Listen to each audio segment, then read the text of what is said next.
Mesdames et messieurs, bonjour. Merci de rester fidèles à nos programmes.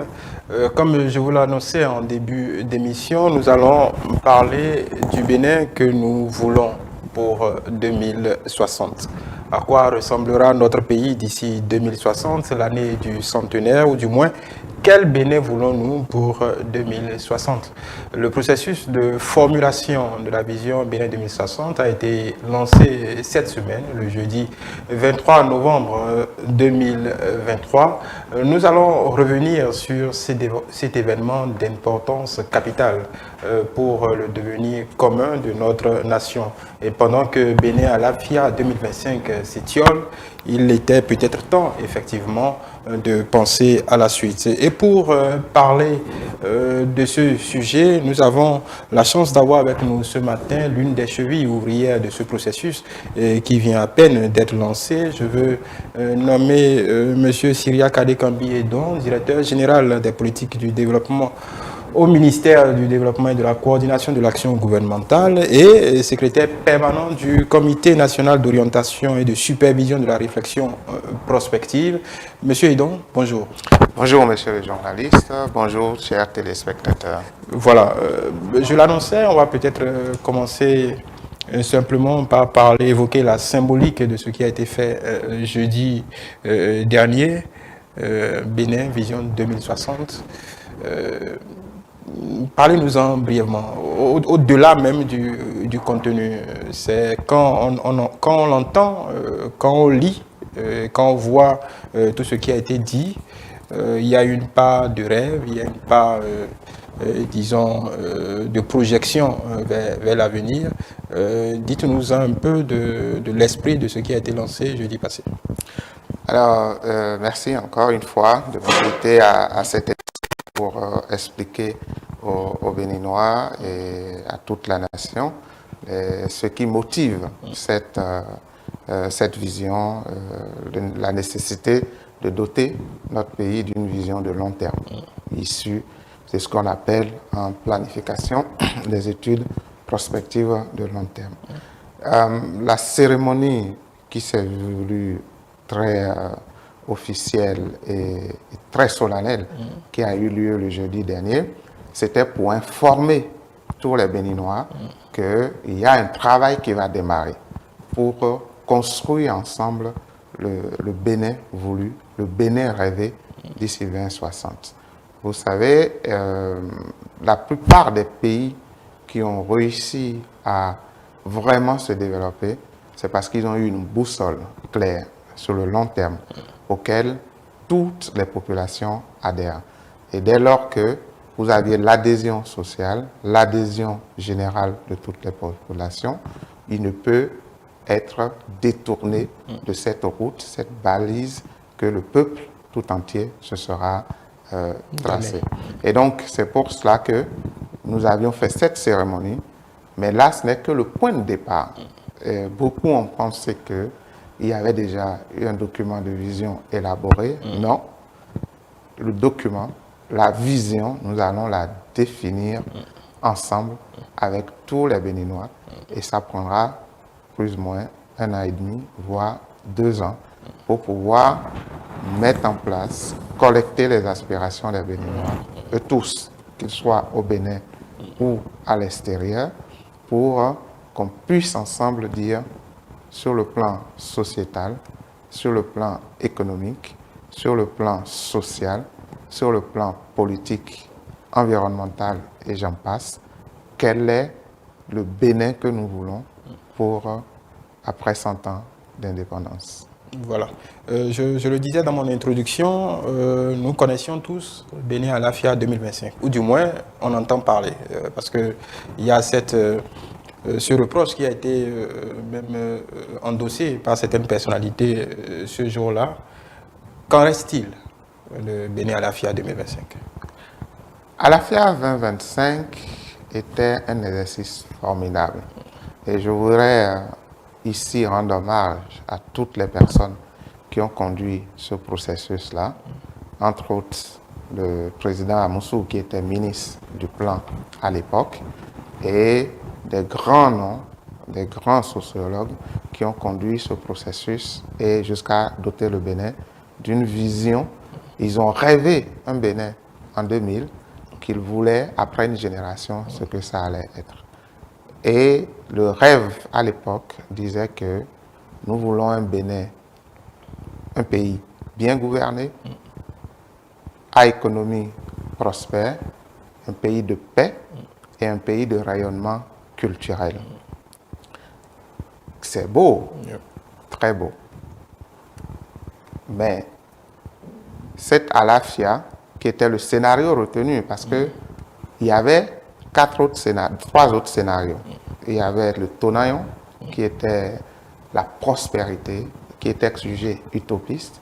Et il y avait le scénario la tortue sur le dos, où on tourne en rond, on n'avance pas. Et il y avait le scénario Wahala. Mais les Béninois ont préféré le scénario Alafia, qui est la prospérité partagée. Chaque gouvernement, depuis 2000, ont essayé d'une manière ou d'une autre de mettre en œuvre cette Alafia pour arriver au Bénin que nous avons aujourd'hui. Alafia a eu des résultats mitigés puisque nous avions fait 3 évaluations. Une première dans les années 2007-2008, une deuxième au moment de l'élaboration du plan national de développement 2018-2025 et l'évaluation finale actuellement qui, pour comprendre qu'est-ce qu'il faut faire, comment faire, où est-ce que nous en sommes dans la mise en œuvre d'Alafia. Donc, sans vouloir vous arrêter, l'évaluation de Alafia 2025 a été faite. Oui, on a l'évaluation finale maintenant, qui va permettre d'apprendre des leçons de la mise en œuvre d'Alafia, de tirer leçon de ce qui a marché, de ce qui n'a pas marché, des bonnes pratiques sur lesquelles il faut construire et savoir qu'est-ce qu'il faut faire pour que la prochaine vision ne subisse pas le même sort. Et aujourd'hui, est-ce qu'on peut savoir là où ça, on va dire, là où ça a cloché exactement? Alors, Alafia avait prévu 3 phases. On voulait, au bout de 2025, une prospérité partagée, qui était les Alafia. Et donc, pour y arriver, il fallait, dans la première phase des 10 premières années, qui était de 2000 à 2010, renforcer les institutions et renforcer le modèle économique. C'était ce qui était prévu. De 2011 à 2020, il est prévu la phase d'une croissance économique au service du développement. Et de 2021 à 2026, on a parlé du rayonnement culturel et de la position du Bénin dans le concert des nations. Ce qui veut dire normalement que le premier gouvernement de 2000 à 2010 devait travailler pour le renforcement de nos institutions et la consolidation de notre modèle économique. Et le gouvernement qu'il venait après, de 2011 à 2020, devait travailler pour accélérer la croissance économique et inclusive, une croissance pro-pauvre. Et enfin, sur les 5 dernières années, on devait faire le rayonnement culturel de notre pays et repositionner le Bénin dans le concert des nations, dans l'environnement international. Chacun a essayé, ça n'a pas marché dans comme les prévu. phases, de faire ce qu'il peut, mais malheureusement, l'évaluation montre que tous les dispositifs de mise en œuvre d'Alafia n'ont pas été respectés. D'abord, Alafia avait prévu que ça soit adopté par une loi au niveau de l'Assemblée nationale, mais ça n'a pas été le cas. Ça a juste, les députés ont juste pris connaissance de Alafia. Deuxième chose, le document devait subir une large vulgarisation et même inscrit dans le curricula au niveau des écoles pour que tout le monde s'approprie ce document. Ça n'a pas été totalement fait. La dissémination a été faite à moitié. Troisième chose, pour chaque phase que je viens de décrire, on avait prévu d'élaborer des plans nationaux de développement qui devaient être basés sur cette phase-là. Et chaque gouvernement qui vient doit dire comment moi je fais pour permettre dans le courant de mon mandat qui s'inscrit dans la phase d'Alafia pour aider les Béninois à réaliser leurs rêves. Ça n'a pas toujours été fait. On a préféré, sur ces phases-là, jusqu'en 2016, beaucoup plus les agendas internationaux. Il y a eu les SRP, les DCRP et la mise en œuvre des OMD, pardon. Et en 2016, avec l'arrivée du gouvernement de la rupture, il y a eu le premier document d'opérationnalisation, enfin le dernier, puisqu'on est de la phase opérationnelle, qui a été le PAG, qui a été élaboré, le premier. Mais le document qui est le plan national de développement, qui devait être élaboré chaque 10 ans, n'avait pas été élaboré jusqu'alors. Et nous avons corrigé cela en 2018 en mettant en place le plan national de développement 2018-2025, ce qui devait être fait depuis. Ça n'a pas été fait.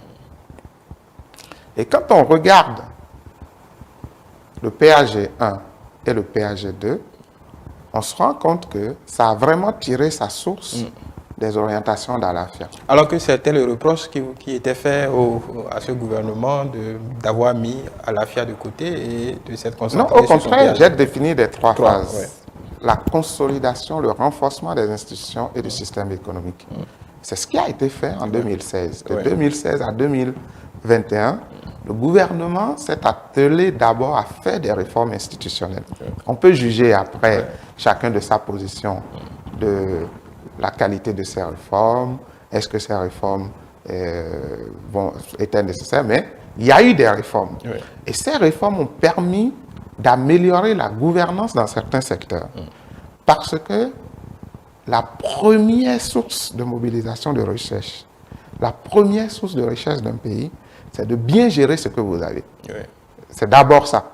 Et de le gérer de façon optimale et efficiente. Et donc, ces réformes ont permis, dans certains secteurs, d'assainir et de consolider les institutions de l'État. Après cela, nous sommes passés dans la deuxième phase qui était l'accélération, qui est le PAG2, de la transformation structurelle de l'économie. Si vous prenez le PAG1, le pilier 2, c'était l'amorcement de la transformation structurelle de l'économie. Le pilier 2, aujourd'hui, parle de l'accélération de la transformation économique. Et c'est pour cela qu'il y a la création de GEDIS pour conduire à la transformation des biens que nous avons et à l'industrialisation du Bénin aujourd'hui. Et donc,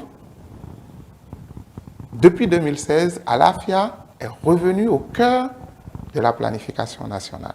Et au-delà de ça, Alafia avait prévu qu'il y ait une loi cadre sur la planification pour permettre de définir un cadre de redevabilité et un cadre de planification nationale qu'il fallait consolider. Ça n'avait pas été fait.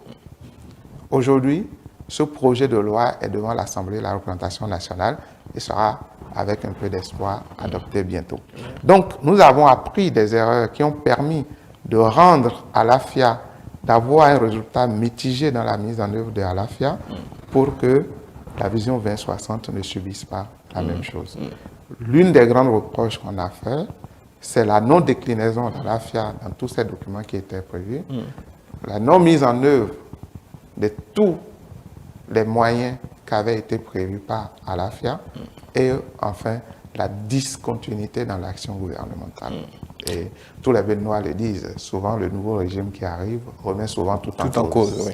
Voilà, il y a un pan de ce que vous venez de dire que j'ai envie de questionner. Pourquoi la planification avait disparu en temps des processus de formulation on va dire des politiques publiques? Parce que moi je me souviens au collège, on aspirait tous à faire l'INE, c'est une on parlait de planification ainsi de suite. Là on a l'impression que ce n'est que ces dernières années que ça revient, disons en force dans l'élaboration des politiques publiques. C'est dû à quoi? Alors, vous n'avez pas si tort. Nous sommes partis d'une économie très planifiée de 72 à 90 avec le discours-programme qui était la base même, une forme de vision du régime du PRPB. Et cette économie planifiée avait vraiment un système national de planification bien ordonné et bien respecté. Au lendemain de la conférence nationale de 90, nous avons jeté malheureusement le bébé avec l'eau du bain. Et on a remis en cause ce système de planification. Mais les assises qu'il y a eu en 91 sur la planification 92 ont jugé nécessaire de disposer d'un système national de planification qui a été défini à 3 niveaux. La prospective, donc la vision, la stratégique et l'opérationnelle. Mais malheureusement, ça n'a pas été respecté. Et c'est déjà là, à partir de 1993, que la réflexion de doter du Bénin pour pouvoir respecter ce système national de planification d'une vision avait commencé. Pour que les travaux ne commencent qu'en 1998 pour mettre à disposition à l'AFIA 2025. Mais on a plus opérationnalisé dans la programmation plutôt que de regarder la stratégie. La planification n'avait pas totalement disparu, c'est la planification stratégique qui avait été un peu mise de côté. Et nos pays ont malheureusement préféré privilégier les agendas internationaux. Il y a eu le PASS, il y a eu les SRP, stratégie de réduction de la pauvreté, stratégie de la croissance pour la réduction de la pauvreté, les documents de stratégie de croissance pour la réduction de la pauvreté, qui étaient sur le diktat de la Banque mondiale et que tous les pays ont élaboré. Et d'ailleurs, même quand vous passez d'un pays à l'autre, malheureusement, regardez ces documents, c'était la même chose. Mais déjà, à l'AFIA, est-ce que l'AFIA aussi ne répondait pas à ce diktat, à cet impératif aussi? Non, à l'AFIA, c'était le Bénin voulu par les Béninois. Et la méthodologie qui avait été mise en place à l'époque, qui a été, plus de 2000 Béninois ont été interrogés. Et il y a eu près de 200 conférences, focus group, ateliers, entretiens qui ont été faits sur tout le territoire national pour permettre d'avoir les attentes des Béninois. Et donc, c'était vraiment un consensus de tous les Béninois sur le Bénin que nous voulons. Mais, malheureusement, dans sa mise en œuvre, comme je l'ai dit, beaucoup de choses n'ont pas été faites. Et depuis 2016, on est en train de revenir et à remettre à l'AFIA. C'est curieux qu'aujourd'hui, si vous regardez bien, il faut respecter la chose planifiée. Et j'ai coutume de donner l'exemple de 2016 à 2019, où tout le monde qualifiait le gouvernement du gouvernement maquette. Mais à l'époque, n'eût été la volonté du président Talon de dire « j'ai un agenda, je respecte mon agenda ». S'il avait regardé l'agenda politique, puisqu'il y avait les élections qui approchaient, il aurait pu remettre en cause et commencer par faire du populisme. Mais il a conduit jusqu'au bout parce qu'aucun chantier ne devait être lancé sans des études de faisabilité faites, sans la mobilisation totale des ressources, parce que l'objectif c'était 0 éléphant blanc en 5 ans. Et quand les chantiers commencent, vous voyez le rythme auquel cela se réalise. Et on voit aujourd'hui la transformation rapide de nos pays. Et ceux qui sont à l'extérieur, quand ils arrivent, ils voient nos pays, ils n'en disent que du bien.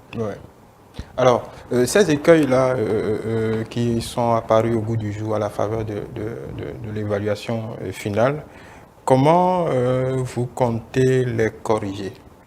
Parce que surtout, ce qui interpelle les observateurs, c'est qu'il y a pour l'AFIA 2025, comme une déconnexion entre ce que les élites y font référence, même pas tous, parfois, au gré du vent, mais la grande masse, vous posez la question dans la rue, dans les écoles, dans les universités, les gens n'en retiennent que le nom.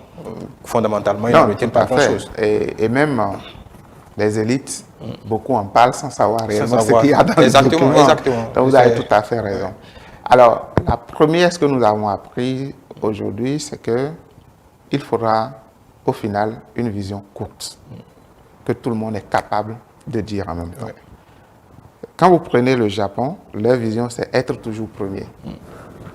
C'est inculqué déjà dans la tête. Et ça forge l'homme japonais. Dans tout ce qu'il fait, il faut qu'il soit le meilleur. Ouais. Et on les inculque ça à l'école. Donc la deuxième chose que nous ferons, après avoir défini une vision courte, très facile à retenir, que cette vision soit largement vulgarisée. Ouais. Et cette vulgarisation est permanente.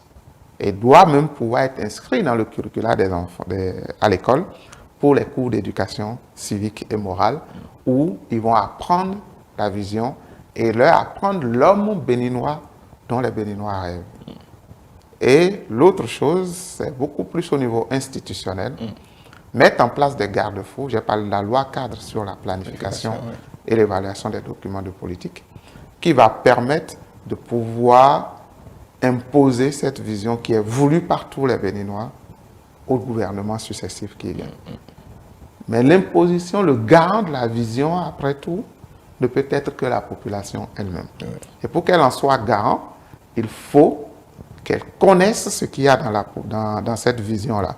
Et donc une large vulgarisation pour que, au moment où ils vont vouloir choisir leurs dirigeants, que si la vision disait par exemple qu'il faut 0% de pauvreté dans 5 ans, quelqu'un ne vienne pas nous dire, moi je ne peux faire que 3%, moi je ne peux que réduire la pauvreté de 2 points. Ouais. Si la vision dit, dans les 5 ans où vous devez arriver au pouvoir, par exemple, nous voulons des Béninois avec un revenu de tel montant, vous devez dire comment faire pour arriver à atteindre cet objectif-là. Et donc, si tout le monde s'approprie cette vision, ils pourront être en mesure d'apprécier à l'aune de la vision ce que le candidat leur propose et choisir ce qui leur semble à chacun des Béninois, le candidat le plus à même de réaliser leur rêve, qui est commun. Pour l'autre question que vous venez d'évoquer, l'encadrement par la loi, la légifération, vous l'avez dit tout à l'heure, pour Alafia, on peut dire que les politiques ont été quelque peu fébriles sur ce sujet, parce qu'évidemment, quelqu'un qui vient au pouvoir ne veut pas être, on va dire, embarrassé par un carcan, il veut bien dérouler le programme qu'il pense. Est-ce que vous pensez, oui, on peut supposer la résolution du président de la République sur ce sujet, il a déjà montré sa détermination maintes fois sur des sujets du genre, et puis il est finissant, on va dire, donc c'est peut-être pour celui qui vient. Est-ce que vous êtes sûr que cette fébrilité des politiques n'empêchera pas aussi cette fois que cette vision ne soit encadrée par une loi? Non, on a eu un séminaire gouvernemental sur la question et la plupart des députés, que ce soit de l'opposition ou de la mouvance, ils sont unanimes. Ils vont même aller au-delà. Oui. Certains prévoient même ou nous incitent à ce que, à terme, la vision soit constitutionnalisée, comme dans certains pays, tels que le Ghana, tels que le Japon ou la Chine. La Chine. Mais la question, la vision ne lit pas en réalité. La vision dit de 2026 à 2060, voilà le Bénin que nous rêvons tous, là où nous voulons être. Et dans ces phases, dira de 2026 à 2034, pour le premier 10 ans, ce que nous aimerons avoir pour pouvoir atteindre le rêve de 2060. Libre au gouvernement qui vient de dire les 5 premières années pour atteindre cet objectif-là, voilà ce que moi je pense mettre en œuvre. Et les 5 autres années, quand il va être réélu ou pas, voilà ce que moi je pense mettre en œuvre. Et donc, c'est comme si on trace une route et vous vous dites, tout en restant sur cette route-là, je pense pouvoir vous amener à destination finale en mettant telle chose, telle chose, telle chose, telle chose en œuvre. Au peuple maintenant de juger. Donc le gouvernement n'est pas si lié. Mais on ne veut pas simplement que quelqu'un arrive du jour au lendemain et dit non, moi, ma vision, c'est ceci, ce que je rêve pour le Bénin. Non, les Béninois ont déjà rêvé ensemble ce qu'ils veulent. Aidez-les à réaliser ce rêve. Lorsque Mao disait, le jour où la Chine se réveillera, le monde va trembler, il ne l'a pas dit au hasard. Ils ont fait une planification sur 50 ans, où chaque 10 ans, ils ont minutieusement mis en place des mesures qui ont fait qu'aujourd'hui, tout se fabrique en Chine. Oui. Ils envoyaient des étudiants chinois, les meilleurs, dans les meilleures universités, et avaient une politique de les ramener au pays. Nous donnons des bourses aujourd'hui à des meilleurs étudiants qui y vont, et pour les faire revenir, c'est difficile. Oui. Et c'est ça aussi. Et dès lors que les Chinois ont eu une masse critique d'ingénieurs, médecins, économistes, philosophes, tout ça, quand ils veulent donner un marché à une structure étrangère, ils les imposaient d'utiliser des Chinois dans tous les secteurs. Et ce qui permettrait d'avoir le transfert de technologie. À partir de là, ils ont commencé par faire des copies. Et à partir des copies, ils font des originales. Et le premier métro chinois a été construit par Alstom, société française. Aujourd'hui, les Chinois ont un métro 100% chinois, plus moderne que ce que les autres leur ont fait, et l'un des métros les plus modernes du monde. Et c'est comme ça qu'un pays se construit. On adapte la formation, la fabrication du capital humain, des hommes, à l'objectif de développement que nous voulons. Et donc, c'est comme ça qu'on arrive demain à être un pays rayonnant et un pays phare. D'accord. Donc, vous nous rassurez, ce que vous venez de dire, c'est que même les partis d'opposition, déjà à cette phase, ont pris part au séminaire parlementaire et ils ont adhéré sur la nécessité d'avoir au moins une loi. Après, la loi prévoit que la vision soit adoptée par une loi. Si on veut aller plus loin, c'est les députés qui le diront. Voilà. En parlant, revenons sur la formulation, le Bénin que les Béninois veulent. Peut-être que c'est peut-être le plus important. Comment ça va se passer très concrètement? Parce que dit ainsi, c'est bien, tout le monde veut en faire partie, puisque on a fait l'exercice, oui, chacun peut aller de ce qu'il veut. Tout à l'heure, vous avez parlé d'un échantillon de 2000. Ça, c'était en 2000. Il y avait plus de 2000 personnes interrogées. Oui. Et éventuellement une 150-160 focus group qui ont été organisés. C'est la même méthodologie? Aujourd'hui, il y a une méthodologie universelle pour élaborer une vision qui est complètement participative et inclusive. Donc, dont le point essentiel, c'est la collecte des aspirations. C'est d'aller discuter avec toutes les couches de la population sur ce qu'ils pensent de leur pays aujourd'hui, quel diagnostic ils en font, quels sont les défis et enjeux pour le développement, pour leur pays, et quels vont être les secteurs qui leur semblent beaucoup plus importants, les priorités sur 10, 15, 20, 30 ans, et comment ils rêvent leur pays. Et donc, surtout, on va aborder toutes les questions, que ce soit même le modèle politique que nous avons. Est-ce que ça leur semble approprié? S'il faut réformer, quel genre de réforme? Et même la question de la constitutionnalisation ou pas de la vision, nous allons poser. Si les Béninois décident qu'il faut le constitutionnaliser et s'il faut passer par un référendum, on remontera les résultats finaux. Et donc, à chaque étape, une fois que nous avons fait la collecte, nous avons fait le diagnostic de développement, nous posons aux populations, nous allons revenir pour présenter les résultats du diagnostic et dire les défis en jeu. Et quand on va arriver au niveau des scénarios, de la définition des scénarios et des orientations stratégiques, nous allons encore repartir vers les populations pour leur présenter. Et quand le document final sera fait, élaboré, on repartira encore au niveau des associations pour dire voilà, est-ce que vous êtes d'accord? C'est ça que nous appelons la validation nationale. C'est pour ça que le processus est long. Oui. C'est un processus sur 2 ans. Et une fois que cette validation nationale est faite, il y aura un séminaire gouvernemental qui est prévu, puis un séminaire parlementaire pour l'adoption de la vision par une loi. Mais nous allons utiliser tous les moyens techniques, technologiques qui existent pour que tous les Béninois puissent intervenir. En 2000, il n'y avait pas les réseaux sociaux. Aujourd'hui, nous sommes dans l'ère du numérique. Donc, il y aura une plateforme qui sera mise en œuvre, une plateforme interactive, des comptes Twitter, Instagram. On va utiliser tout ce qui existe pour avoir des échanges avec les Béninois en dehors des différents focus groups qui vont être organisés, aussi bien par des corps constitués que des corps non constitués, aussi bien du côté de l'administration que du côté de la société civile, du secteur privé, de nos parents dans toutes les comtés. Nous allons sillonner les 77 communes du Bénin, organiser vraiment des groupes de discussion. Les radios communautaires seront sollicitées pour des débats en direct pour comprendre ce qu'attendent les populations le plus possible. Donc, le travail de collecte va durer quasiment 1 an.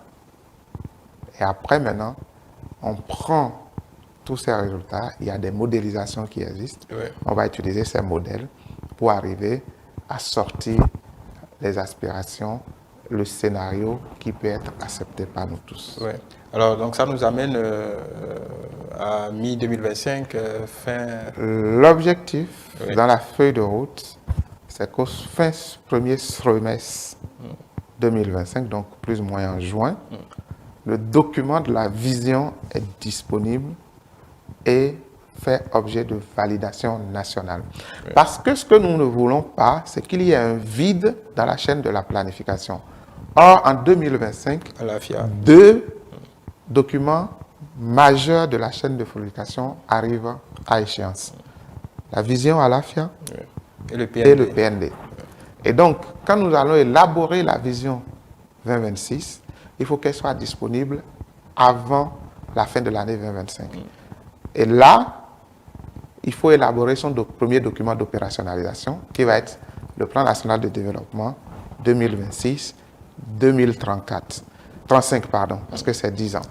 Et ça fait que le gouvernement qui va arriver en 2026 va élaborer son plan d'action, ce qui est imposé dans la loi, son plan d'action qui va tenir compte des orientations de développement prévues pour 2026-2035, qui vient de la collecte des aspirations des Béninois, de ce que les Béninois attendent de leur prochain gouvernement.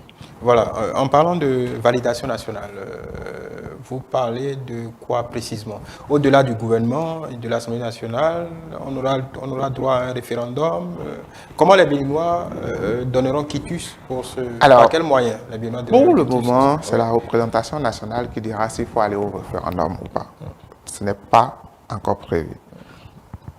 Mais ce qui est prévu, c'est que dans chaque département, une fois que le document est disponible, on va organiser des grands ateliers pour présenter le document aux populations. Et ils vont choisir s'ils sont d'accord ou pas. Donc, c'est ce type de validation que nous avons prévu. Et étant donné que nous sommes dans une démocratie avec pouvoir délégué de population à la représentation nationale, on ira faire un séminaire gouvernemental et un séminaire parlementaire et après les députés votent. C'est ce qui est prévu. Si les députés prévoient maintenant d'aller au-delà de ce qui est prévu dans la loi et qu'il faut organiser un référendum, nous nous y plions. Et ça, c'est un débat qui se fera après à l'Assemblée pour voir si les Béninois acceptent vraiment leur vision nationale. Quand on parle d'une consultation nationale, bien évidemment, là, on suppose que la diaspora aussi sera partie prenante du processus. Bien sûr, bien sûr. Et c'est pour ça que j'ai parlé de la mise en place d'une plateforme. Et cette plateforme va permettre de faire des débats, des échanges. Les gens de la diaspora, les Béninois de l'extérieur pourraient y mettre tout ce qu'ils veulent, partager leurs trucs, leurs opinions sur le Bénin d'aujourd'hui et le Bénin de demain qu'ils rêvent. Et comment eux, ils pensent que nous pouvons arriver au Bénin de demain dont ils rêvent. Et donc, il va y avoir tout le temps des échanges interactifs et tout. ça nécessite une vision, tient sa légitimité dans la participation, dans l'adhésion de tout un peuple. Et c'est pour ça que la méthode d'élaboration est 100% inclusive et participative. D'accord. Qu'en est-il du financement? Parce qu'il y a aussi ce procès en sorcellerie que beaucoup de gens font, voilà, une vision. Je ne sais pas si c'était vrai pour la FIA, est-ce qu'il y a une participation directe des PTF comme on les appelle, ou tout ce processus sera financé sur le budget national? Alors, pour comprendre la priorité que le gouvernement a fait de cette vision, c'est le seul projet MOU, comme on parle d'un projet MOU qui n'est pas matériel et tout, qui a été inscrit dans le PAG2.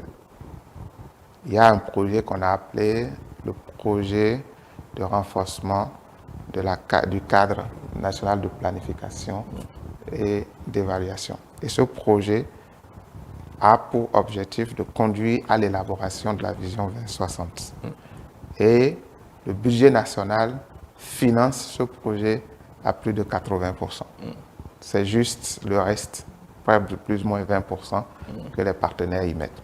Et si vous aviez remarqué à la cérémonie de jeudi, un hommage a été fait aux partenaires pour leur appui technique et financier, mais c'est une cérémonie qui est 100% béninoise. On n'a vu aucun partenaire prendre la parole.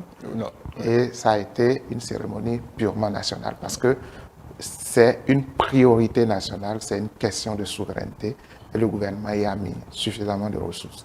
D'accord, mais quelle est leur part dans le processus? Parce que bon, quand ils donnent, même si c'est 10%, aussi bien techniquement que... Ils ont besoin de savoir ce que pensent les Béninois, ce que veulent les Béninois. Ou peut-être pour pouvoir, connaître. Vous savez, depuis les accords de Paris, les choses ont changé.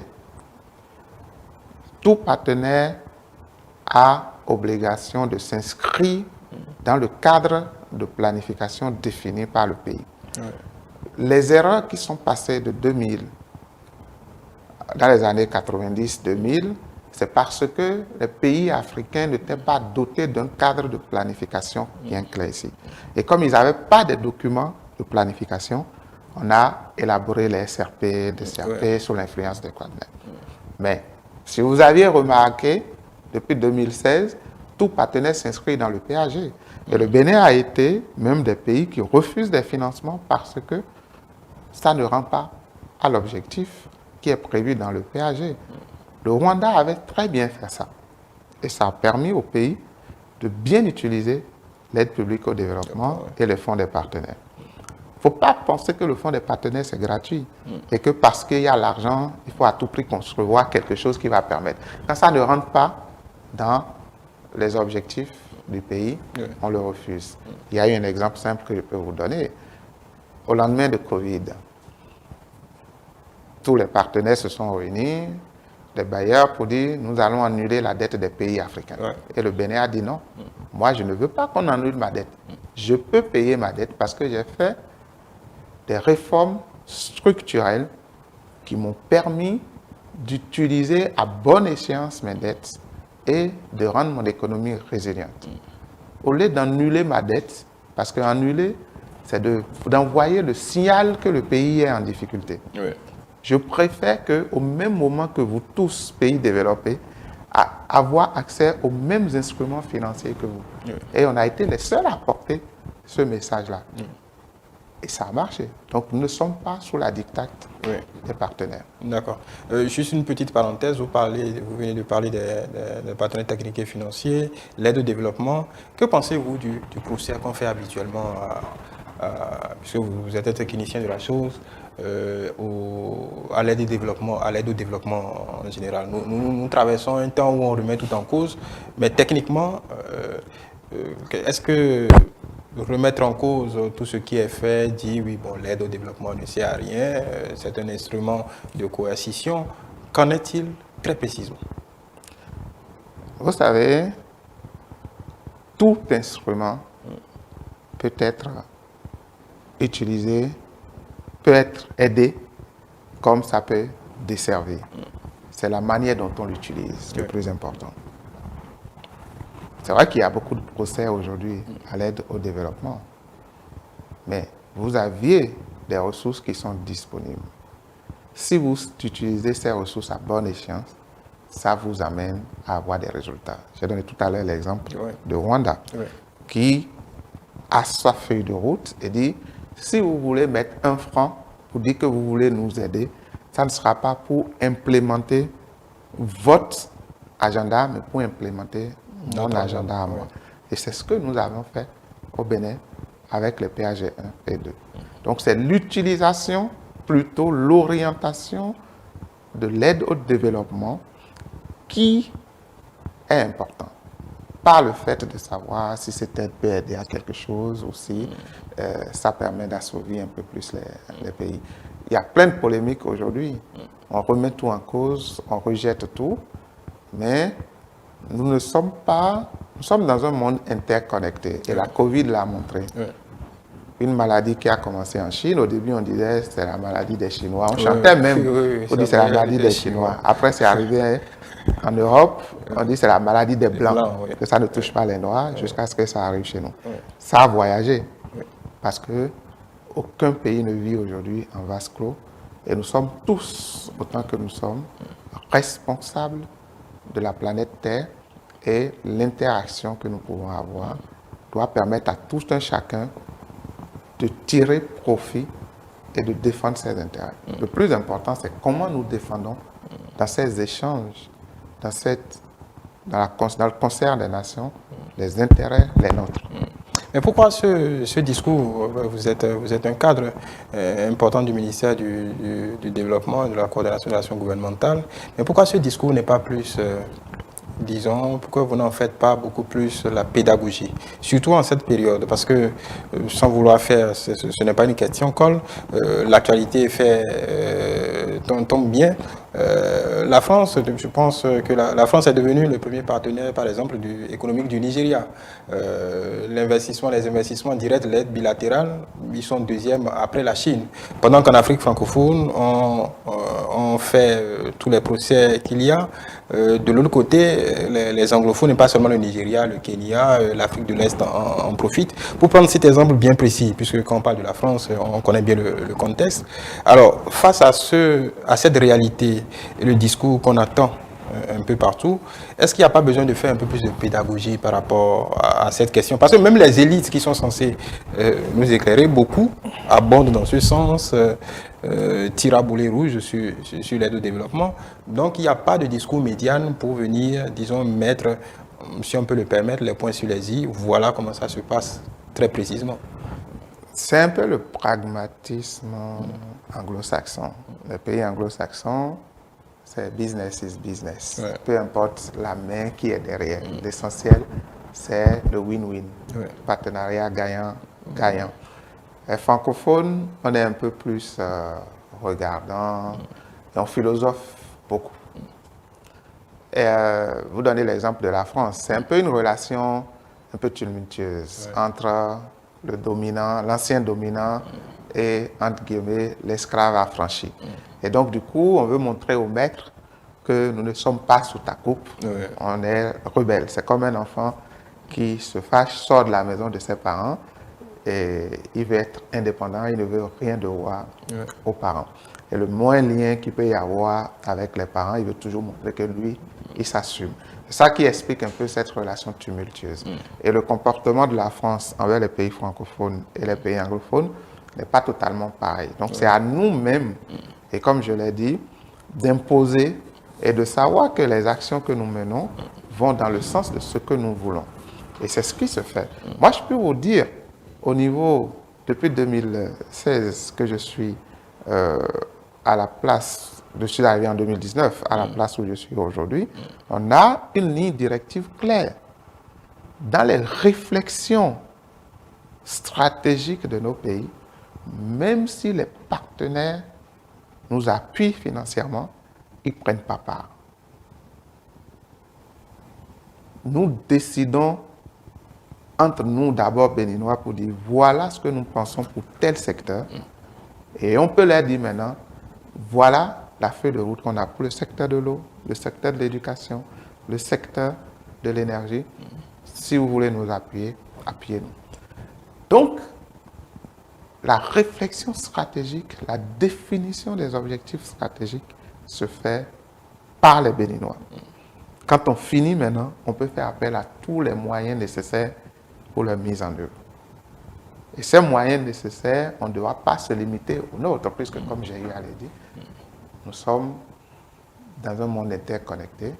Aussi bien les Béninois peuvent aller appuyer techniquement à l'étranger, dans d'autres pays, aussi bien nous pouvons faire appel à des étrangers pour nous appuyer. Mais c'est nous qui définissons ce que nous voulons. Voilà. Revenons à la vision de 2060. Est-ce que ce n'est pas une charge, on va dire, là, on va peut-être parler de la symbolique de la chose, parce que vous l'évoquiez tout à l'heure, ceux qui ont pris part à l'AFIA 2025, beaucoup sont encore vivants. Ce que vous venez d'entamer décidera même si c'est les Béninois qui mettent ce qu'ils veulent dans le panier, décidera de l'avenir du pays jusqu'en 2060. Est-ce que de votre position, vous et le ministre d'État, toutes les équipes qui travaillent sur ce sujet, comment on appréhende cette tâche très, très précisément? Alors, c'est une tâche noble. Noble, mais en même temps fastidieuse. Vous savez, quand je discute avec mes proches et mes collaborateurs, je leur dis, vous ne pouvez pas imaginer la chance que vous aviez aujourd'hui de participer à un tel exercice. Ceux qui ont défini à l'AFIA le Bénin rêvé en 2025, aujourd'hui, certains sont encore là, d'autres pas, et j'ai tenu à rendre hommage à eux tous. Et c'était conduit sous la houlette du président Amoussou Bruno à l'époque. Et c'est 25 ans après que l'exercice, et le prochain exercice, ça sera peut-être 35 ans après.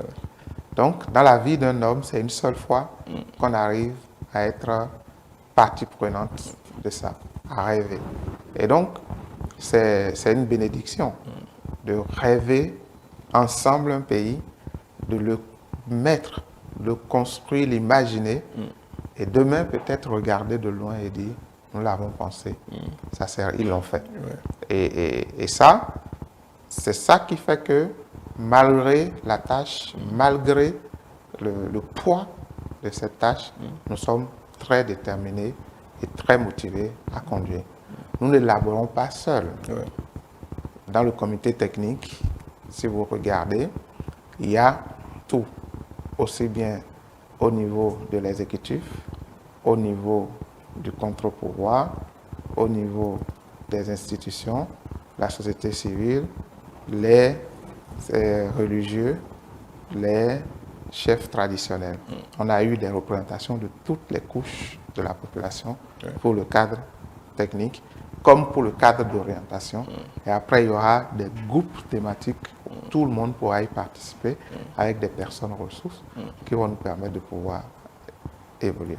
Et la Direction générale des politiques de développement, ou le ministère du développement de façon globale, est appuyé par une task force qui est un groupe des experts qui vont permettre aussi de pouvoir mener à bien ce processus. Donc, c'est très fastidieux. Nous savons que c'est maintenant que le plus dur commence. Et nous espérons pouvoir tenir dans le temps, parce que 2 ans, c'est à la fois long et court. Voilà. Est-ce qu'il n'y a pas un pendant, on va dire, immatériel? Parce que c'est un processus qui peut-être échappe aussi à la technique, à ce qu'on sait, les modélisations, les focus group, en tout cas tout ce qui est armature, architecture. Est-ce qu'il n'y a pas quelque chose d'autre qui relève de l'ordre du symbolique qu'il faut éveiller chez les Béninois pour que chacun se libère, chacun y participe vraiment? Parce que c'est une œuvre aussi d'esprit, c'est une œuvre de projection. Qu'est-ce qui est prévu en ce sens, à part les instances techniques qui sont ils sont Alors, vous avez tout à fait raison. Une vision n'a de sens et ne peut être mise en œuvre que s'il y a l'adhésion populaire. Donc, le volet sensibilisation et communication est très, très important. Et dans l'équipe, l'une des plus importantes que nous allons avoir, des postes, c'est les historiens et les sociologues. Ils vont permettre de comprendre la mentalité de nos populations et les historiens de connaître notre histoire. Nous voulons définitivement baser notre développement sur nos valeurs endogènes, sur ce que nous sommes, nos cultures. Et là, rien de mieux que les historiens et les sociologues pour nous rappeler cela. Et donc, il y aura un travail de proximité très important avec les populations où on les sensibilise. Et ce qui s'est passé jeudi dernier, ce qui s'est passé, pour moi, j'ai été honoré de voir toutes ces personnalités, toutes les couches nationales réunies dans la salle rouge du Palais des Congrès. Les 1200 places ont été occupées et les gens étaient encore dehors. Jusqu'à la dernière minute, j'avais des sollicitations pour pouvoir avoir des cartes d'accès à cela. Et nous avons pu, depuis longtemps, réunir des anciens chefs des institutions, des nouveaux. Il y avait le président Amoussou, il y avait Olo, il y avait Robert Dessous. le Robert Dessous, et vous aviez le président de la Cour constitutionnelle actuelle. La représentation nationale, la plupart des députés étaient là.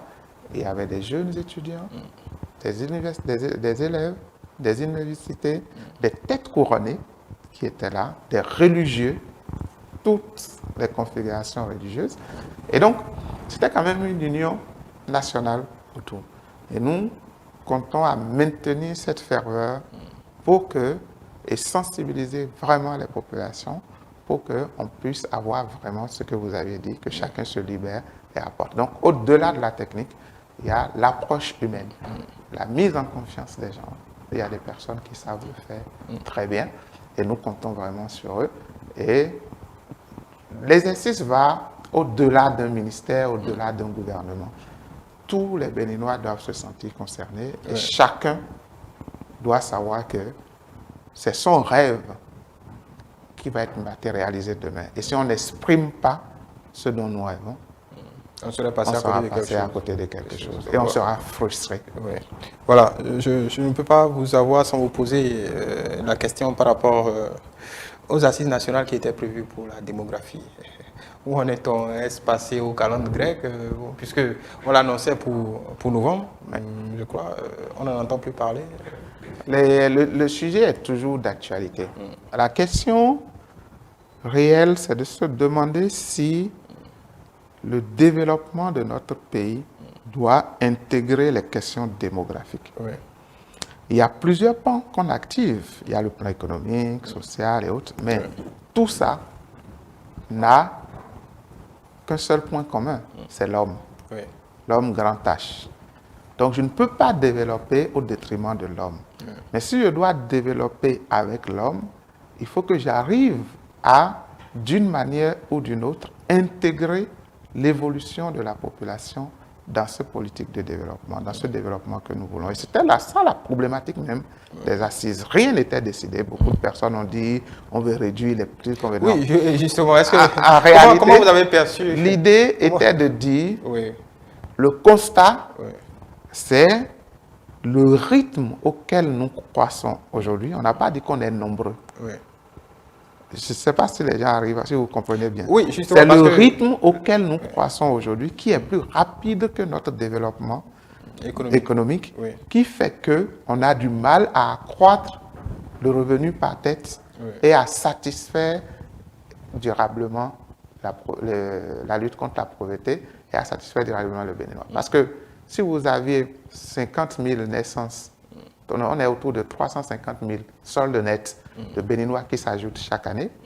J'enlève les naissances qui étaient autour de 450 et les morts qui sont autour de 100 000. Si vous rajoutez 350 000 chaque année, Il faut à ce même rythme construire des écoles, accès à l'eau, accès à l'énergie et autres. Et tous les programmes qu'on fait aujourd'hui, prenez le programme de cantine scolaire, on prévoit une couverture de 100% d'ici 2026. Mais à ce rythme de croissance, au moment où vous allez arriver au 100%, il y a déjà beaucoup d'autres qui arrivent, il va falloir encore en construire d'autres. Donc, c'était une problématique qui devait être posée et discutée avec les Béninois pour dire qu'est-ce qu'on fait face à ça. C'est ça que nous avons appelé la parentalité responsable. La problématique est toujours d'actualité. C'est l'agenda du chef de l'État qui ne permet pas, parce qu'il ne veut prendre part lui-même à ses assises. Il ne veut pas être absent. Et donc, c'est son agenda qui ne permet pas de pouvoir fixer une date aujourd'hui. Mais la méthodologie qui doit être adoptée, qui est la consultation nationale, puisqu'il était parti que nous allions discuter à la base avec les populations et les délégués qui vont être après à Cotonou. Les délégués désignés par les populations, par culture, qui viendront à Cotonou pour discuter du sujet. Maintenant, cette méthodologie est toujours la même. Et rien ne nous empêche aujourd'hui, par exemple, lors de la collecte, de poser cette problématique-là aussi. Et on verra si les Béninois en jugent une priorité, ou s'ils pensent que c'est nécessaire d'y penser, ou s'ils se disent non, laissez-nous, on veut faire 10 enfants, on veut faire 20 enfants, ça c'est pas un problème. Justement, entre le moment où ces assises ont été annoncées et aujourd'hui, il y a beaucoup de choses, comme vous le dites, ont été dites de part et d'autre. Il y a des groupes constitués, en tout cas quelques qui ont réfléchi sur la question. Est-ce que vous sentez, quelle en a été votre perception? Parce que beaucoup ont interprété après la formalisation de cette question par la parentalité responsable comme un exercice de recentrage du débat par le gouvernement. D'aucuns pensent que, bon, le gouvernement a déjà sa petite formule et n'entend que, voilà, rencontrer les gens pour essayer de voir dans quel sens administrer sa thérapie. Oui, non, exactement, même comme pour la vision. Avant l'événement de jeudi, tout le monde pensait qu'il y avait un document de vision qui existe. Oui, les gens m'ont appelé pour dire le rapport est où, il faut nous envoyer le rapport. Oui, et certains sont allés jusqu'à dire, mais on dit 2026, vous allez partir, vous parlez de 2060. D'accord, sauf que pour la question de la démographie, on ne peut pas occulter le fait que le président de la République ait donné une position sur la question, au moins à 2 fois. Oui, il a donné sa position. Oui. Et s'il voulait faire ça, c'est simple. Il avait une magistrature 100% acquis à lui. Une assemblée nationale 100% mouvance. Il pouvait faire passer une loi pour dire on limite les naissances au Bénin. Donc, il n'avait même pas besoin de dire nous allons vous consulter, nous allons faire des assises pour venir. C'est que ce n'était pas à l'ordre du jour. Il y avait sa position à lui. Il voulait maintenant discuter de la problématique avec les populations pour dire en tant que Béninois, qu'est-ce que vous pensez qu'on doit faire? Statu quo ou des mesures pour amener les parents à être plus responsables? Parler de la parentalité responsable, c'est simple.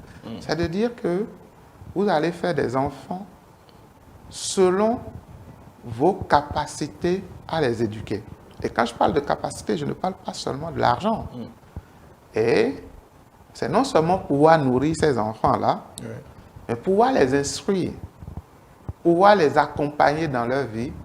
Parce que quand on dit vidoler, l'enfant ne devient richesse que quand vous investissez sur lui. Si vous n'investissez pas sur lui, ça devient wahala. Et c'est ça le problème. Et donc, or aujourd'hui, nous avons beaucoup de parents qui abandonnent sans vouloir donner de leçons. Il y a des gens qui n'arrivent pas à manger et qui multiplient des enfants.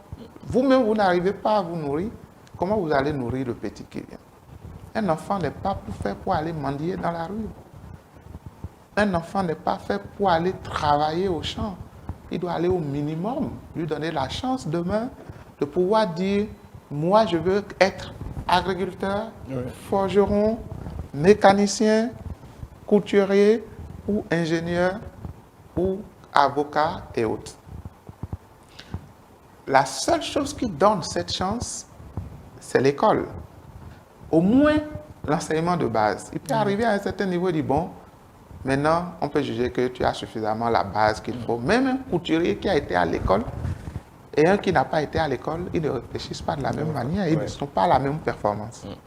Et donc, c'est important que quand on planifie nos naissances, qu'on sache que l'enfant que je vais amener au monde, je dois lui donner telle chose, telle chose, telle chose, telle chose. Et si mes moyens me permettent d'avoir qu'un, je fais un. Et ça peut être aussi le temps disponible pour élever l'enfant. Ça peut être les ressources financières, et comme ça peut être beaucoup de choses. Si ça me permet d'avoir 10, j'ai les 10. Mais je ne peux pas faire des enfants sans planifier. Parce qu'au final, mais c'est des charges qui vont revenir à vous, en tant que d'abord famille proche, et après en tant que société. Parce que quand la famille démissionne, c'est la société qui récupère.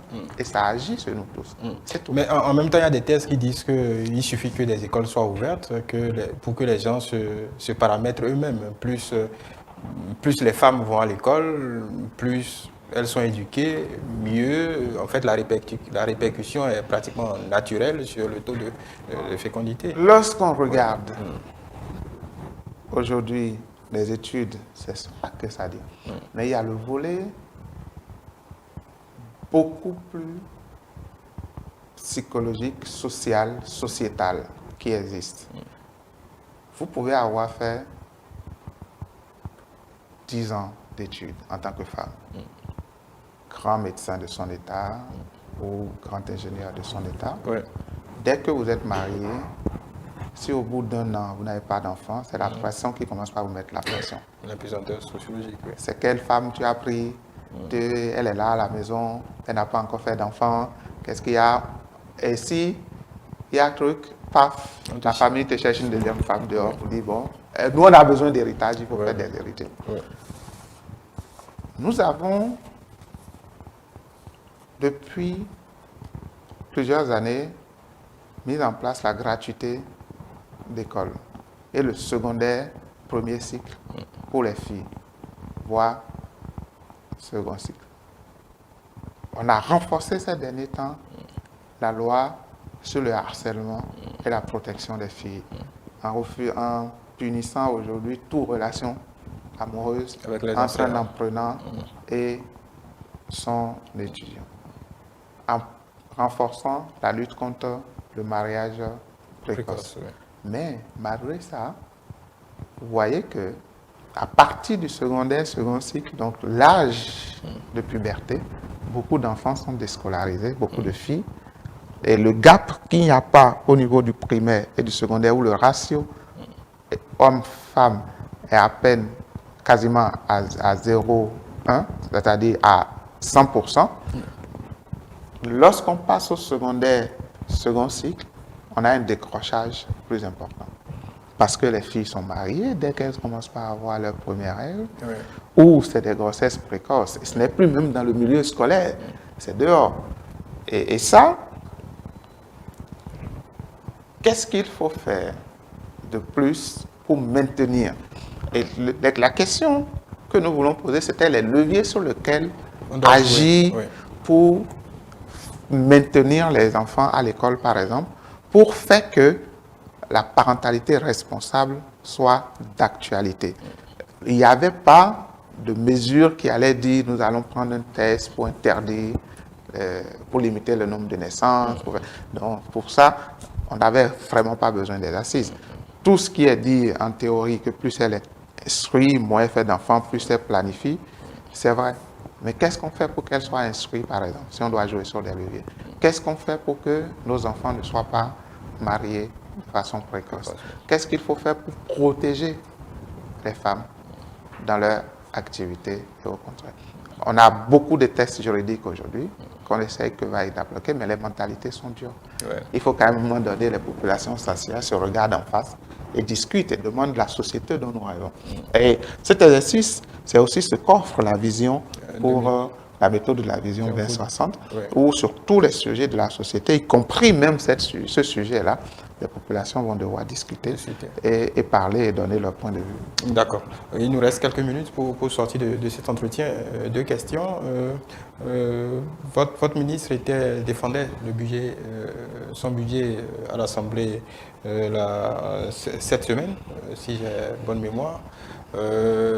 Il y a une légère hausse dans le budget qui est justifiée par l'accent qui sera mis sur, on va dire, l'évaluation. Qu'est-ce que ça veut dire concrètement? C'est-à-dire qu'en termes de l'évaluation des politiques publiques, on imagine. Alors, le ministère a 3 fonctions fondamentales. La planification du développement, l'évaluation des politiques publiques et la coordination de l'action gouvernementale. Et donc, c'est bien, comme le dit souvent le ministre d'État, si vous ne planifiez rien, vous planifiez votre échec. Ouais. C'est bien de planifier, mais après, il faut évaluer la mise en œuvre de cette planification-là. Et donc, c'est pour cela que l'accent va permettre de développer la culture de l'évaluation. Et c'est pour ça que la loi cadre qui est sur la table des députés met en place une loi qui parle en même temps de la planification du développement et de l'évaluation des politiques publiques pour développer au niveau de l'administration et des structures étatiques la culture de l'évaluation. Et ce qui ferait que la reddition des comptes sera régulière. Vous l'avez vu, le chef de l'État avait fait cet exercice en 2021, où il a parcouru tout le territoire pour faire cette reddition des comptes.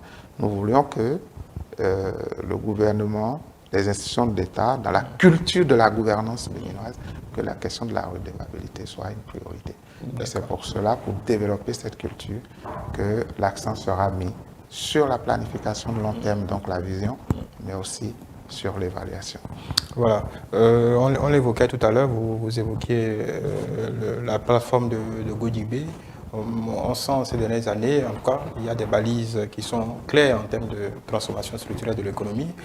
Quel impact que ça a tout cela, tout ce qui est mis en branle a sur la réduction de la pauvreté? Parce qu'au final, c'est la question essentielle. Créer de la richesse, d'accord, mais on sait qu'il y a un gap important de poches de pauvreté, parfois même d'extrême pauvreté, sur lesquelles on a assis,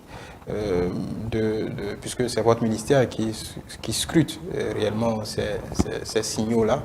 Où en sommes-nous exactement à la date d'aujourd'hui?